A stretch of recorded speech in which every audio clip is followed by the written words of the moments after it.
दिन दहाड़े हमले को तैयार ईरान, खामनेई का तख्ता पलट करेंगे ट्रंप।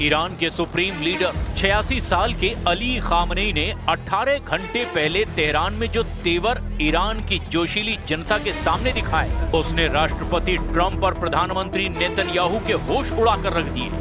खामनेई ने एक तरफ ईरान में मारे गए हजारों प्रदर्शनकारियों की मौत के लिए जहां ट्रंप को क्रिमिनल तक कह दिया, वहीं खामनेई के सामने ही ईरानी जनता ने फारसी में ही अमेरिका इजराइल का नाश हो, काफिर पाखंडियों का नाश हो जैसे नारे लगाए। इधर खबर ये है कि ईरान को अमेरिका और इजराइल के भीषण हमलों से बचाने के लिए अब रूस और चीन ने भी एड़ी चोटी का जोर लगा दिया है।